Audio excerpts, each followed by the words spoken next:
All right. Are you there, Devona? Awesome. I'm here. I'm here. So Hey, good to see nice you. to be here. Thank you for inviting me. You And bet. what a fabulous group of speakers we've had. You guys have hosted for us over the last couple of days, yesterday and today. Really, I'm very impressed. I feel like I've attended and spoken at and done a lot of these kinds of talks, conferences, summits, and this is the first time in my 25 years I have ever heard health come up like it has. And that's coming from somebody who is, and I'll introduce myself, but that's coming from someone who is also a holistic health coach. So I'll introduce myself to the group. I was trying to set a timer for myself so that I Yeah, comply we with our timing. Um, okay, so my name is Devona Bell. I have had the absolute pleasure and privilege. I don't have anything to share. I've got some talking points in front of me. I didn't actually put it into a PowerPoint. I thought about it and I thought, well, I'm just going to talk. So I have had the absolute pleasure and privilege to work with farmers all over the US and internationally for over 25 years. And regenerative food and farming systems has been the focus for me. We call it regenerative now, and I'll talk about that a little bit. The purpose of my work has been to support farmers in the US and around the world. And honestly, it has truly been such an incredible pleasure and privilege. And every time I work with farmers, I learn from farmers, and it's amazing. So, getting to know farmers and other food systems players that really prioritize that success of family farmers is what gets me going and is exciting for me. So, I came to agriculture from an environmental and people side of it.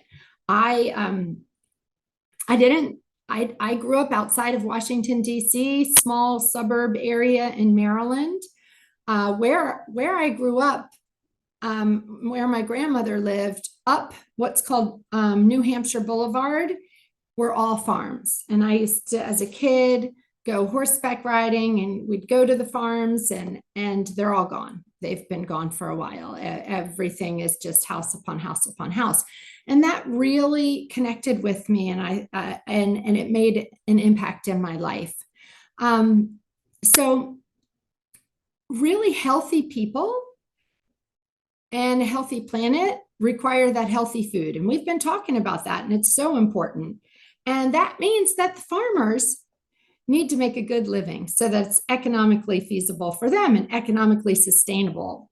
And so it has to be for many of us that are environmentalists at heart. And I say that maybe with a different definition of mainstream environmentalists, because I believe in sustainably utilizing, not sustainably, regeneratively utilizing our natural resources. But I call that being environmentally conscious and having the environment at heart, not some of the more different ways that are looked at. So it's this people, planet, profit nexus is really what my passion is, and the making the living part. I was really excited to see that this is about profit. These sessions today or yesterday and today, because without that, our farmers aren't going to make it. So after working in this field for a couple decades, I decided that I had enough of visiting farms, that I was going to start my own small farm. But I never call myself a true farmer because I still kept my day job, and I never had to live off of the income off of my farm. So I feel like really what I have is a small farmette in the mountains of Virginia, and more of a homesteader. Since 2014, I've raised various poultry. Well, of course, chickens, but also turkeys. And I generally try to do heritage breeds, but not always, because we live and learn as we go along that sometimes they are not the most productive. I have done heritage breed pigs. I have a small fruit orchard and a big home garden. So even big enough of a home garden that things would go to market. Through my journey of over a decade farming, I was also dealing with health issues. And I think that this has come up over and over. And that's when I decided about 10 years ago to become a certified holistic health and nutrition coach. And it really was through seeing such alarming health issues throughout our country and unfortunately experiencing some of them myself. And so really is a large part of that is due to toxicity that comes in many forms, but also comes in our food and farming. And that really excited me. And one of your speakers yesterday talked about healthy soils create healthy planets and healthy people. And I live that. I believe that so very deeply. I think that we can see today that we have a lot of attention on this, and it's grown astronomically in the last decade, 12 years, from not really being at all in the public conscience. It was just such a fringe movement to having MAHA today, which is incredible. So to kick off this time together, I really want to say a huge thank you to both you, Jared, and Selena, and also to the farmers on today. You guys are the backbone. You ladies, I say it including everybody, are the backbone of our country. And without you, we cannot exist. And your work is so very important. And I just want to thank you for it. So I'm going to talk a little bit today about regenerative agriculture. And there might be some things that have been touched upon already. And some of it I'll go through a little bit more quickly. But first, I do want to talk about that food and farming health connections. And it's been mentioned, but I really do think it's worth saying again. There is such an explosion of diet-related diseases in our country and in the Western world, but in our country especially. So we're seeing 60% of adults in the US having at least one chronic disease. That is insane. And 40% have two or more. As we know, we have an obesity epidemic. 75% of American adults are overweight, 42% are obese.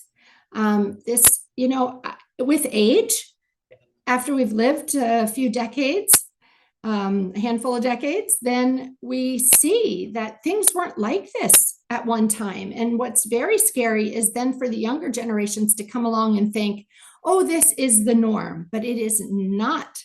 It is not supposed to be the norm, and it is not what is intended for us. And so I love that we're having a focus today on how to help this and how to fix it, and especially for our children. More than 40% of children in the US are overweight and 20% are obese. This is a national issue that is of the utmost importance. It also has to do with our national security as well. So it's metabolic health is a lot of what we're talking about, like that's high blood pressure, high blood sugar, abnormal cholesterol, heart attacks, strokes, but it's, also diabetes we talked about, and the rising incidence of autoimmune diseases. They've been going off the charts. I mean, when I was growing up, I did not know one person allergic to peanut butter. And now here we have a country that is allergic to peanut butter of children. And that's just one little thing. Then, we're seeing these autoimmune issues of type 1 diabetes, which is autoimmune, lupus, rheumatoid arthritis, multiple sclerosis, celiac, colitis, Crohn's disease, all these gut issues. And I'm sure we have all seen this huge demand for gluten-free, which is triggered from, I truly believe and have been saying for a decade, it's triggered from spraying. Everything is complicated and complex. So to wrap it up into one little neat package is not so simple. But I think a very big factor of it has to do with the glyphosate, the Roundup that is sprayed on wheat to desiccate it before harvest. And when I used to work in Montana, and one of the farmers that I worked very closely with, I said, Dave, his name is Dave Scott, by the way, and he is an incredible sheep farmer outside of Butte, Montana. I said, Dave, it's so dry in Montana. There's no way we would be spraying, anybody would be spraying the wheat to dry it up. Why is that a thing? He said, because look at the fields, there's swales, and the combines are going to come through and they want everything nice and tidy and dry. And me, after working in ag for decades, who had felt like I'd seen all the spraying, but I was shocked that that's actually happening and was at that time. So what are these triggers of these problems we're seeing? What are the underlying causes? Well, of course, stress. Stress is a big deal, and that is something for us to take on in our life and look at meditation or prayer, and that can help us. But it's also food sensitivities and toxic exposures, nutrient density deficiencies. And so what can counter that? Well, nutrient dense food. So what can we do here? For me and this group of people we're talking about, I feel like we have a massive call to action here.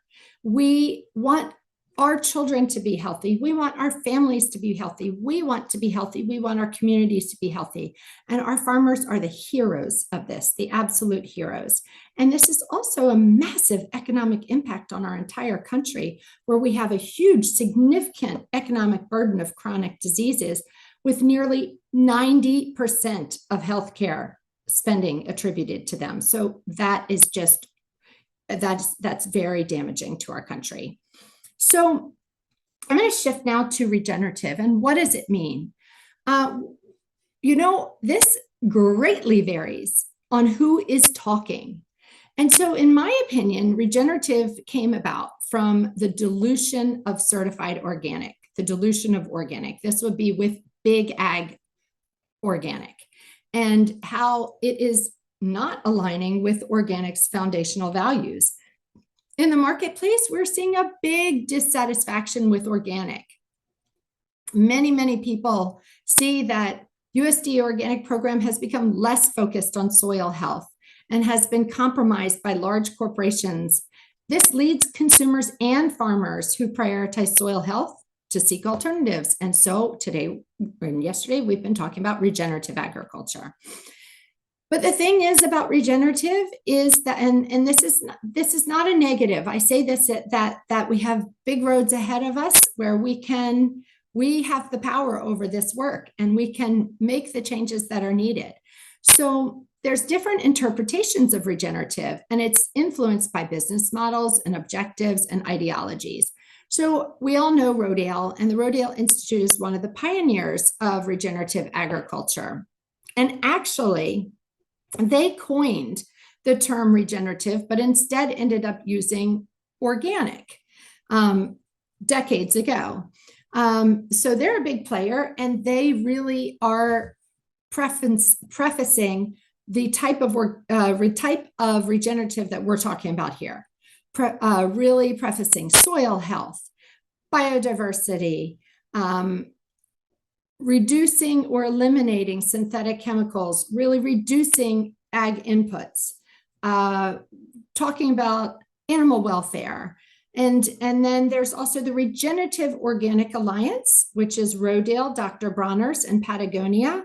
They have come together and they have created the Regenerative Organic Certification. Now, what these are add-on labels to organic. And then there's the Real Organic Project. And the Real Organic Project is also another add-on label. These two are extremely similar. I'm very good friends and colleagues with the Real Organic Project folks, and know very well the Regenerative Organic Alliance. And there's a little bit of differences. However, they're very similar. And my hope is one day we have one instead of the two. But they're both doing incredible work. And what that is that it starts off with being organic, and then it's an add-on label to add on regenerative. So, I was going to talk a little bit about the similarities between agroecological practices and regenerative organic practices. And as we know, there's a big focus on soil health, as we mentioned. There's biodiversity and ecosystem health.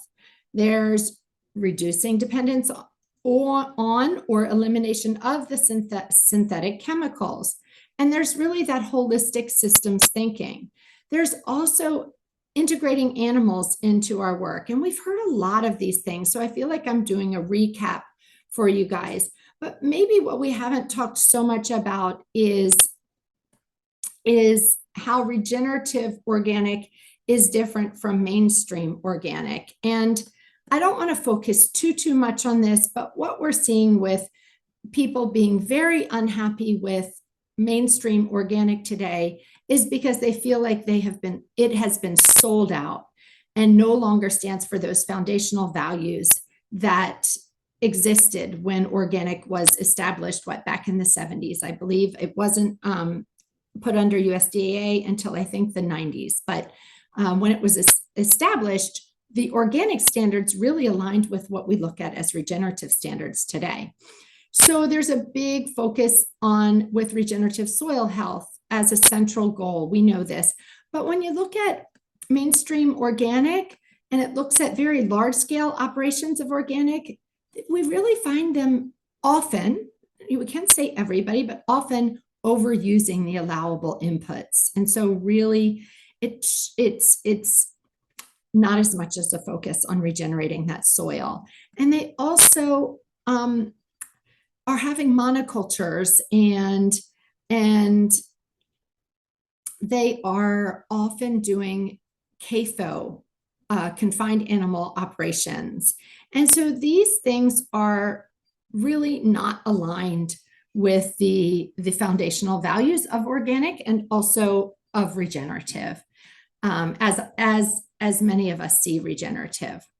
So I'm going to skip through this. I think we've hit on enough of that. So let's talk about some of the key challenges with regenerative agriculture today. So it really has gained significant traction, but there's a lack of a clear and standardized definition. So that's an opportunity. We're talking about problems and challenges, but problems and challenges are just a door or a window to an opportunity. And so we all can be a part of helping to define this. But what the problem with it today is that brings about an opportunity for often large scale food companies using this as an opportunity for greenwashing. And so having that lack of a standardized definition allows for that to happen. And let me give you a few examples. You guys maybe know already, but several companies across the food and agriculture sector, including Bayer and Syngenta and Nestle, PepsiCo, McDonald's, Cargill, ADM, you're hearing the big ones, and a lot of the big chemical companies are being accused of greenwashing their regenerative agriculture practices. They promote soil health and mitigating climate change in their words, but actually not sure that they're changing much of their practices, and they're being accused of really doing a lot of business as usual practices that negate the benefits that should be seen by regenerative. Okay, so I want to get to the points of, I have way too much information for my short time. I want to talk about how to support farmers with regenerative agriculture. This is the work that I have done for a long time. I used to run a program called ATRA. I hope that you all have heard of ATRA. ATRA has a terrible acronym, so don't even try to learn the acronym, but it's ATTRA. I no longer run this program, but it's a very good program, and I highly recommend it for farmers and ranchers because it's free. It's paid, well, nothing's free in this world. It's paid for by our tax dollars through USDA Rural Development. And the team that I had the pleasure to work with and the privilege to work with were farmers all over the country, 6 offices, and you can call them and you can talk to them. You can talk to an actual person and you can get the help you need. And, if you were to call and get somebody who focuses on fruit orchards and you needed to talk to Dave, the sheep farmer in Montana, they would send Dave a message with your number and Dave would call you back. So it's a great resource. Please just Google it and you'll find the information on it. So the reason I bring them up, and actually other places I have worked, is that I have personally found that farmer cohorts and communities of practice are essential and super beneficial. Farmers learning from other farmers, this is what's real. Each of the farmers, they understand their challenges. And when one is actually that, for lack of a better word, we can call model farmer that's already gone down that road and has seen successes. That is such incredible information. And you're seeing a lot of them yesterday and today talking about their successes and their challenges. We have to learn from the challenges and the failures. This is great gold.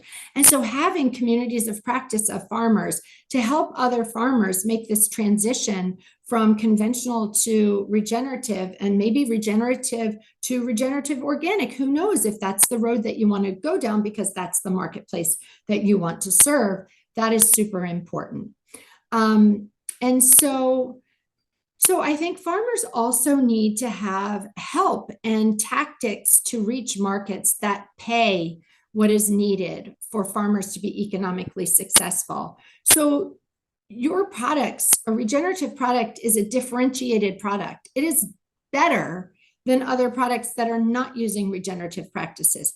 There are studies, the Bionutrient Association, it was listed on here yesterday in the chat. There are studies that have been done to show higher nutrient density in products that are coming off of regenerative farms. And I was part of those studies on my farm as well. And it was great fun to do those soil samples and send them in and get those reports back. And so educating your consumers, if you're direct to consumer, this is especially critical. And you have this opportunity to really talk to the consumers, as we talked about with health challenges, and tell stories. That storytelling is very powerful. Tell stories on podcasts, tell stories in your community, speak at community events. These stories are super powerful, and this is what will bring you the customer base that will understand that they have to pay more for your differentiated product.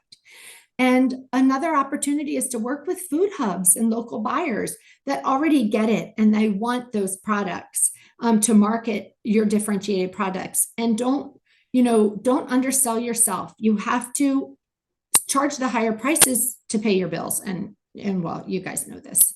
And then how can farmers drive up demand for the true regenerative organic products or regenerative products?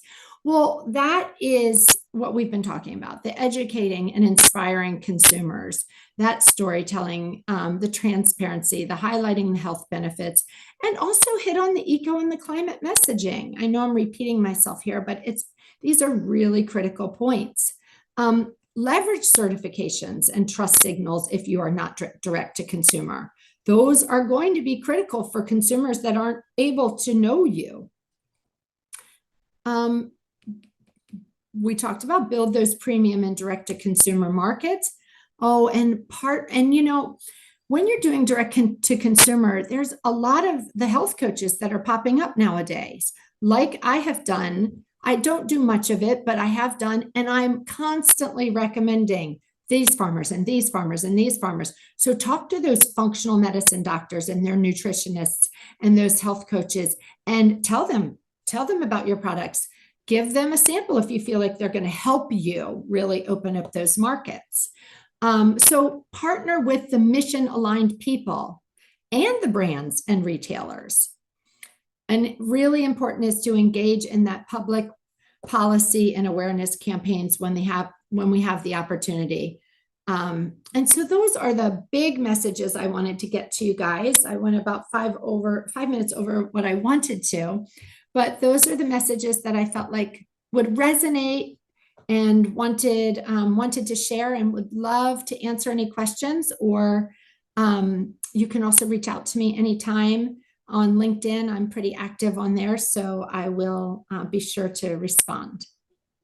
Yeah, that's great. Is that the best way to reach out to you, is on LinkedIn? Yeah, LinkedIn's a good one. I do have a website, but it's been a long time since I've updated it because I was super busy in my day job. I've since left my day job, and I'm going to be consulting and focused more on my health coaching. So the Nice. devonabell.com will show you, will take you to my website and will show you blogs I've written years ago. You're going to see that are Okay. now extremely becoming, there's traction on them. And I'm like, thank God we got traction on Yeah. these issues. Wow, that's cool. Yeah. Yeah, that is neat to see that is coming to fruition. Well, we appreciate you being part of this. Yeah, we're not afraid to bring in the health aspect, bring in the spiritual aspect to what we do as farmers and ranchers, and in life in general, but specifically to the agricultural group. So thank you for your perspective. And if you thank you for having me on. Yeah, if you scroll through the chat and you see any questions you want to answer there, please feel free to do that. We appreciate those that have been active in the chat and the connections that have been made.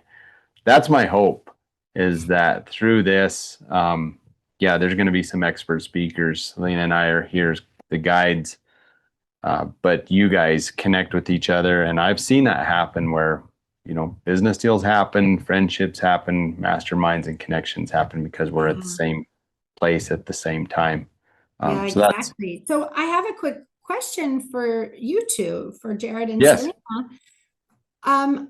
In your program, do you develop the cohorts, and do you help these communities of practice to grow, and maybe link them with older cohorts that are further down that road? And if not, it may be something you want to think about, because that learning is rich. Yeah. Yeah, it definitely is. We're not quite to that level yet, but we see the value in what you're saying there, Devona, because we've been blessed with some wonderful mentors. We've been blessed to be part of mastermind groups, boards that have blessed our lives. And so we see the true value in not trying to be the solopreneur or the pioneer, right? Mm-hmm. Because, I think in the Jared, age we live in, we're ready for that. There is the opportunity to jump on the masterminds that you're doing, which is connecting some of those people. Excellent. That's so important. Well, thank you both for the incredible work you're doing and for hosting this. It's such a huge value to the overall big community. So thank you, and thanks for having me. Thanks for being on. Hey.